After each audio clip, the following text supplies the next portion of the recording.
বিখ্যাত এই ডালপুরি অনেকেরই কিন্তু খুবই পছন্দের। তবে পুরো দোকানের মতন করে ডালপুরি কিন্তু এখন খুব সহজে ঘরেই তৈরি করে নিতে পারবেন। হুবহু দোকানের মতন মচমচে খাস্তা হবে, খেতে কিন্তু দারুণ হয়। খুবই অল্প সময় লাগবে আর অল্প উপকরণের মধ্যে কিন্তু রেডি করা হয়ে যাবে।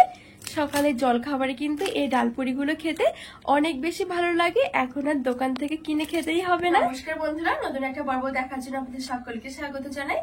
আজকে আমি আপনাদেরকে তৈরি করে দেখাবো বিখ্যাত সেই খাস্তা মচমচে ডালপুরি। খাস্তা মচমচে ডালপুরি কিন্তু আপনারা খুব সহজে ঘরেই তৈরি করে নিতে পারবেন। পুরো দোকানের মতন হবে আর হাতের কাছে শুধুমাত্র সামান্য কয়েকটা উপকরণ আর একদমই অল্প সময় থাকলেই ঝটপট রেডি করা হয়ে যাবে। তো বন্ধুরা চলুন আমি খুবই সহজ পদ্ধতিতে আপনাদেরকে তৈরি করে দেখাবো, আশা করছি অনেক ভালো লাগবে। তো পুরো ভিডিওটা শেষ পর্যন্ত না টেনে দেখার অনুরোধ রইল। তো সবার প্রথমে আমি যেটা করব, এখানে নিয়েছি 1 কাপ ময়দা। ময়দার জায়গায় কিন্তু আপনারা আটাও নিতে পারেন। তো আমি এখানে 1 কাপ নিয়েছি, বেশি করে বানাতে চাইলে বেশি করে ময়দা নিতে হবে। তো এখানে একটা বাটির মধ্যে নিয়ে নেব আর দিয়ে দিচ্ছি স্বাদ মতো লবণ। আর দিয়ে দেবো আমি সামান্য একটু জোয়ান, হাতে একটু ঘষে নিচ্ছি। জোয়ানটা দিলে কিন্তু খুব সুন্দর হয় ডালপুরিগুলো খেতে। এবারে দিয়ে দিচ্ছি 2 থেকে 3 টেবিল চামচের মতন সাদা তেল। তেলটা দিয়ে ময়াম করে নেব। তো এখানে কিন্তু একটু ভালো করে ময়াম করতে হবে। যত সুন্দর করে ময়াম করা হবে তত সুন্দর কিন্তু আমাদের এই পুরিগুলো অনেক বেশি খাস্তার মচমচে হবে। তো এখানে আমি খুব সুন্দর করে এই ময়দাটা ময়াম করে নিয়েছি। এই দেখুন, চাপ দিলে কিন্তু খুব সুন্দরভাবে জড়ো হয়ে যাচ্ছে, আবারও কিন্তু ঠিক আগের মতন হয়ে যাচ্ছে। এই দেখুন, ভেঙে দিলে। তো এবার এখানে অল্প অল্প করে জল দিয়ে একটু শক্ত একটা ডো মেখে নেব। এখানে নর্মাল জলটা দিতে হবে।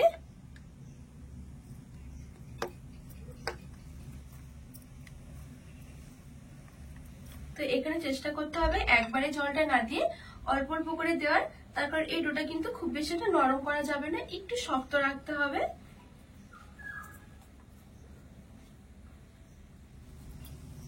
তো এখানে আমার ডালপুরির জন্য ময়দা ডোটা খুব সুন্দর করে মাখা হয়ে গেছে। এই দেখুন, খুব বেশি এটা কিন্তু নরম করিনি, আবার কিন্তু একেবারে শক্ত নয়, নর্মাল একটা ডো তৈরি করতে হবে। তো এবারে ঢাকা চাপা দিয়ে কিছুক্ষণ রেস্টে রেখে দেবো। আর ততক্ষণে চলুন আমরা এই ডালপুরির জন্য ডালের পুরটা তৈরি করে নেব। এখানে আমি এই পুরটা তৈরি করার জন্য 1/2 কাপ ছোলার ডাল 1 ঘন্টা মতন ভিজিয়ে রেখেছি। এবারে এই ছোলা ডালগুলো আমি একটা মিক্সির মধ্যে নিয়ে নেব।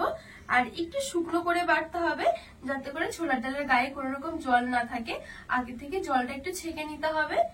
তো একটু শুকনো করে কিন্তু বাটতে হবে এই ডালটা। এবার আমি মিক্সির মধ্যে নিয়ে নিচ্ছি। আর সাথে আমি 2 টুকরো আদা নিয়েছি, আর নিয়েছি একটা কাঁচা লঙ্কা। এবারে মিক্সির ঢাকনা লাগিয়ে খুব সুন্দর করে আমি একটা পেস্ট তৈরি করে নেব। তো দেখুন, আমি এখানে খুব সুন্দর করে ডালটা বেটে নিয়েছি। এই দেখুন, একটু শুকনো শুকনো করে। তো এবারে চলুন আমি এখানে শুকনো কড়াই একটা মশলা তৈরি করে নেব। তো এখানে আমি মশলার জন্য নিয়েছি গোটা জিরে, গোটা মৌরি, আর গোটা ধনে, আর গোটা গরম মশলা। সবই আমি অল্প অল্প করে নিয়েছি। এবার শুকনো কড়াই দিয়ে দেবো, আর 2টো শুকনো লঙ্কাও দিয়ে দিলাম। একটু নেড়ে ছেড়ে ভালো করে ভেজে নেব। তো এই গোটা মশলাগুলো আমি শুকনো কড়াইয়ে খুব সুন্দর করে মুচমুচে করে ভেজে নিয়েছি। এবার আমি শিলপাটায় নামিয়ে নেব।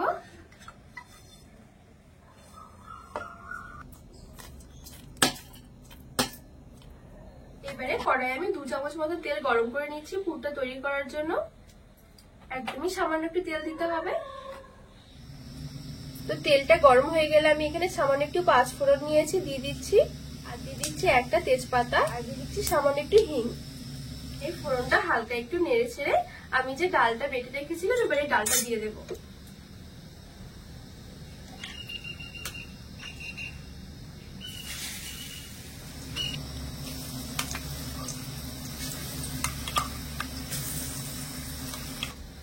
তো সবটুকু ডাল বাটা আমি নিয়ে নিয়েছি। এবারে নেড়ে ছেড়ে একটু ভাজা ভাজা করে নেবো এই ডালটা।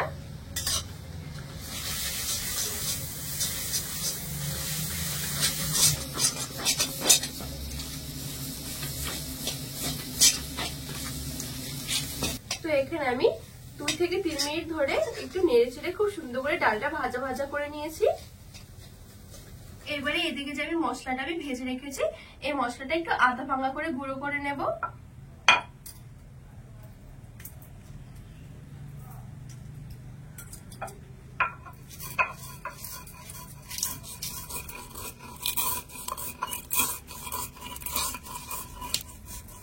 তো এখানে আমি খুব সুন্দর করে গুঁড়ো করে নিয়েছি, আর একটু কিন্তু অবশ্যই আদা ভাঙা করে গুঁড়ো করতে হবে, তাহলে কিন্তু ফ্লেভারটা খুব সুন্দর থাকে। তো এবার আমি এই গুঁড়ো মশলাটা এই ডালের মধ্যে দিয়ে দেব। তো সবটুকু গুঁড়ো মশলা আমি দিয়ে দিয়েছি। এইবারে দেব স্বাদ মতো লবণ, আর দিয়ে দিচ্ছি একটু চিনি। আবারও সবকিছু ভালো করে মিশিয়ে একটু ভাজা ভাজা করে নেব।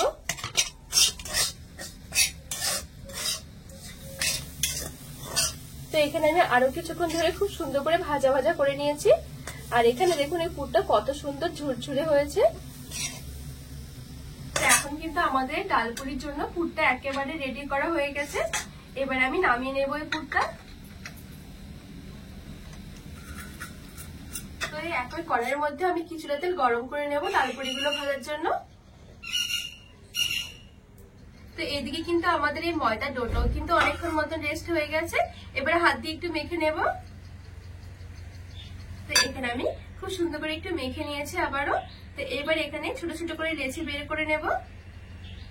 আর এই ডালপুরি গুলো কিন্তু খুব বেশি একটা বড় হয় না, আবার কিন্তু খুব বেশি একটা ছোটও নয়, একটু মিডিয়াম সাইজ। তো ঠিক লুচির মতন করে যেরকম আমরা লেচি কাটি লুচির জন্য, ঠিক সেরকম করে বের করে নেব লেচিগুলো।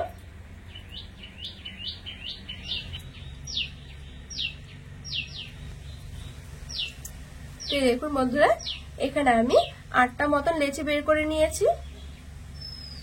এবারে এখান থেকে আমি একটা লেচি নিয়ে নিচ্ছি। এইবারে চাটুর মধ্যে রেখে আমি হাত দিয়ে এভাবে করে একটু ঘুরিয়ে গোল করে নেব। তো দেখুন আমি এখানে কিন্তু খুব সুন্দর করে গোল করে নিয়েছি।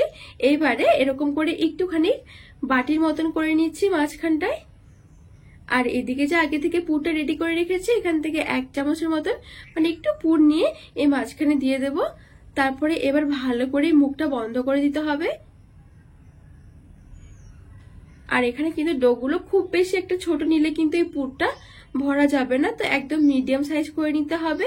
খুবই সহজ, একবার দেখলে কিন্তু যে কেউ তৈরি করে নিতে পারবেন। তো এই দেখুন খুব সুন্দর করে আমি মুখটা বন্ধ করে নিয়েছি। এবারে আরেকটুখানি গোল করে নেব। এবারে চাটুর মধ্যে রেখে হালকা করে একটু বেলে নেব।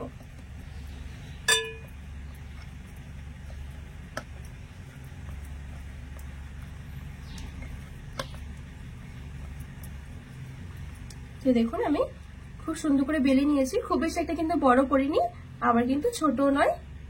এবার আমি তেলের মধ্যে দিয়ে ভেজে নিব। তেলটা কিন্তু এখন মিডিয়াম গরম আছে, খুব বেশি একটা গরমও নয়, আবার কিন্তু খুব বেশি ঠান্ডাও নয়।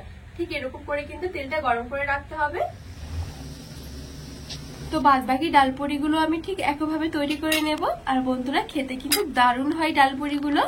সকালে জলখাবারও কিন্তু বানাতে পারেন, আবার কিন্তু সন্ধ্যায় চায়ের সাথে কিন্তু দারুণ হয়।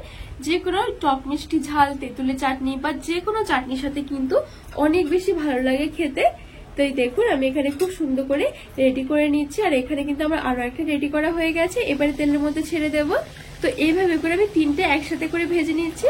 আর যখন এই পুরিগুলো হালকা করে ফুলতে শুরু করবে, তখন কিন্তু আস্তে করে গ্যাসের আঁচটা হালকা করে দিতে হবে, তাহলে কিন্তু খুব সুন্দর মুচমুচে হবে খেতে। তো এই দেখুন আমি উপর দিয়ে কিছুটা তেল ছিটকে দিয়েছি। আর এখানে দেখুন ডালপুরিগুলো কত সুন্দর ফুলেছে। দেখুন খুবই অল্প সময়ের মধ্যে কিন্তু ভাজা হয়ে যাবে, একদমই খুব বেশিক্ষণ টাইম লাগবে না। মোটামুটি ভাজতে আমার এগুলো 4 থেকে 5 মিনিট মতো সময় লেগেছে। তো এই দেখুন কত সুন্দর একটা কালার এসেছে দেখতে। তো এইবার আমি তেল থেকে তুলে নেব। আর দেখুন কতটা সুন্দর লাগছে দেখতে। তো বাদ বাকি ডালপুরি গুলো ঠিক আমি একইভাবে তৈরি করে নেব। তো এখানে মোটামুটি আমার সবগুলো পুরি খুব সুন্দর করে ভাজা হয়ে গেছে। সাথে দুটো খাওয়ার জন্য কাঁচা লঙ্কাও নিয়ে নিয়েছি। খেতে কিন্তু দারুণ হয় কাঁচা লঙ্কার সাথেও। তো এবার চলুন একটা ডালপুরি আপনাদেরকে ভেঙে দেখায় যে কতটা সুন্দর হয়েছে, কত মচমচে হয়েছে।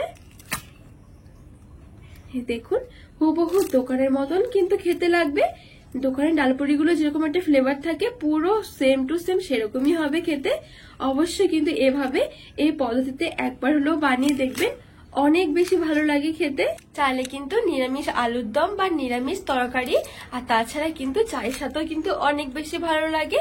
আবার যে সিঙ্গারার সাথে যে আমরা চাটনিগুলো খাই সেই চাটনির সাথেও কিন্তু অনেক দারুণ লাগে। তো বন্ধুরা, আজকে খাস্তা মচমচে ডালপুরির রেসিপি আপনাদের কেমন লেগেছে অবশ্যই কিন্তু কমেন্ট করে জানাবেন। আর অবশ্যই কিন্তু বাড়িতে এভাবে একবার বানিয়ে দেখবেন, খেতে কিন্তু দারুণ হয়। তো রেসিপিটি ভালো লাগলে চ্যানেলটিকে সাবস্ক্রাইব করে পাশে থাকা অনুরোধ রইল।